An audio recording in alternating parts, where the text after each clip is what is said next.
Hey everybody, welcome to Feel Good Friday on Church at Home with Rachel.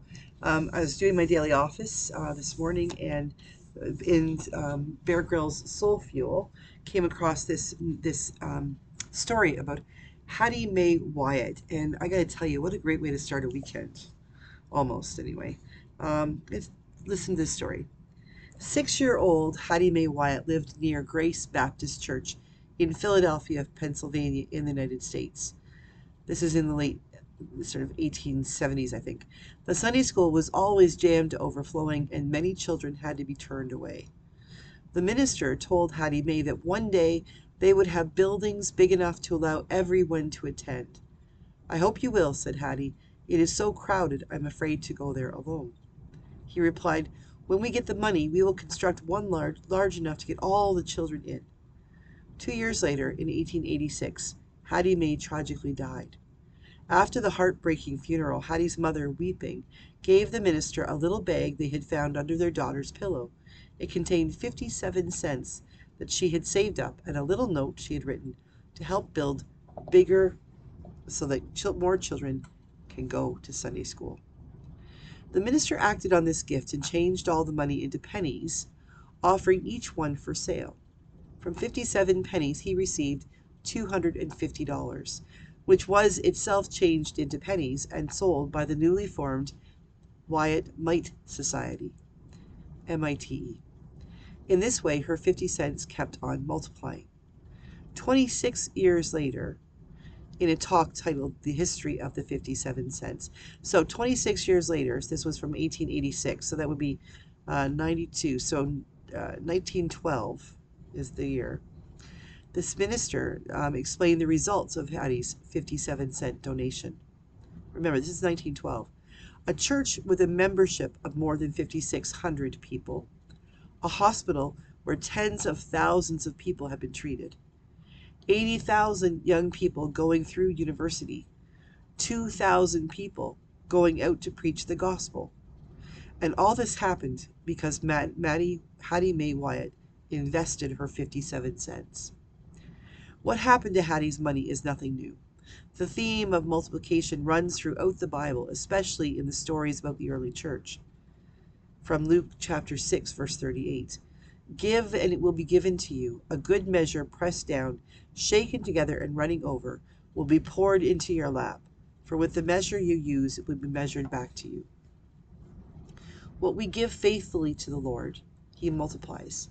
What we sow, He grows. What we sow, we reap. If we want to have a positive influence in this life, then let's always strive to be generous. Because when we are faithful with the little things, we are blessed with bigger things. If in doubt, or if supply has seemed to dry up in your life, turn around and look for something to give away. When we give, we receive, and others get blessed, as shown by the beautiful Hattie Mae Wiatt. Gorgeous story, isn't it? I love that. I have witnessed this so many times in my life.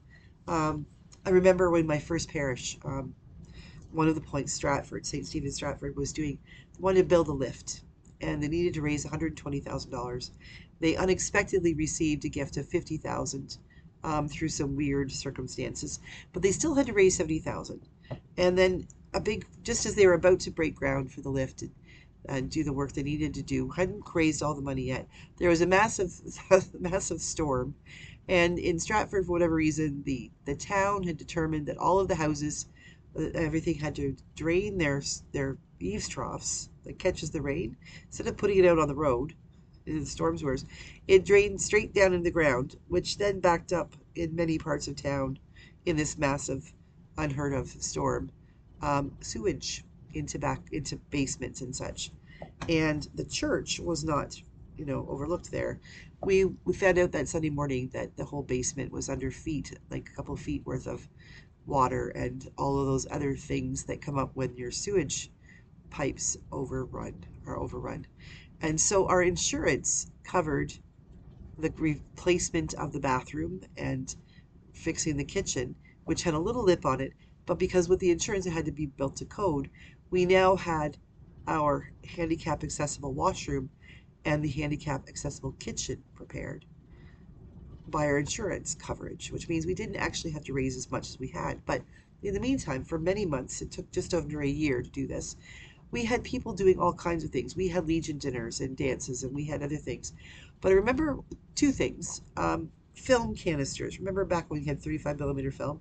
In Canada, we had loonies and toonies would fit beautifully into a little film canister. So people would come in, they'd put 10 toonies in a film canister, and there's $20.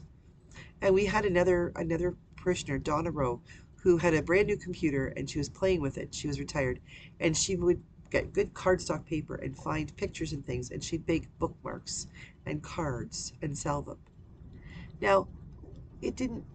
When we made the decision at our January meeting that we were going to raise $100,000 in a year to do this lift that they've been talking about for 15 or more years. And I was sort of like, okay, this is the time. Either we do it or we don't. So get on it or not. We had raised 8,000 in that previous 10 or so years.